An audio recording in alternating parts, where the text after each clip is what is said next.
Ahmad Nur Hidayat, ekonom dan pakar kebijakan publik mengatakan bahwa aslinya Ketua Umum Nasdem, Surya Paloh sayang dengan Presiden Joko Widodo. Jokowi, Surya Paloh sayang sama Pak Jokowi. Namun rasa sayangnya hanya sampai Oktober tahun 2024, karena Nasdem dan Surya Paloh ingin tahun 2024 sampai tahun 2029. Anies Baswedanlah presidennya, kata dia melalui pernyataan tertulisnya, Kamis, tanggal 2 Februari tahun 2023. Perjuangannya terhadap Anies Baswedan tersebut, kata dia, yang kemudian menjadi isu bahwa Menteri Nasdem akan di-reshuffle.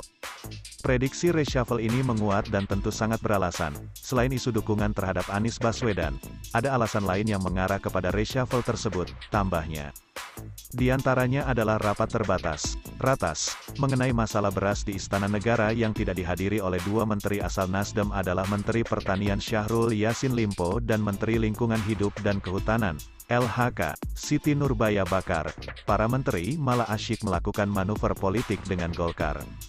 Reshuffle kabinet di tahun politik tahun 2023 sampai tahun 2024 tidak akan menguntungkan Jokowi. Ada 3 alasan diantaranya adalah: pertama, Jokowi akan dianggap gentar terhadap pencapresan Anies Baswedan yang diusung oleh Nasdem, Demokrat dan PKS. Dengan tidak adanya reshuffle kabinet membuktikan bahwa Jokowi tidak gentar atas pencapresan Anies tersebut, kata dia. Kedua, di mata publik Nasdem akan tampak seperti dizalimi dan diintimidasi atas pencapresan Anies Baswedan yang berujung pandangan buruk dari masyarakat terhadap Jokowi. Hal ini akan meluas tidak hanya permasalahan dengan Nasdem semata. Tambahnya, tentunya posisi Nasdem sendiri menurutnya akan lebih clear menjadi oposan bagi pemerintah Jokowi yang tentunya hal ini tidak menguntungkan bagi pemerintah. Ketiga, dengan deklarasi 3 partai terhadap pencapresan Anies Baswedan akan menjadi daya tarik yang kuat bagi partai-partai lain untuk semakin mendekat karena reshuffle membuat posisi Anies dan Nasdem akan semakin kuat di mata publik, tambahnya.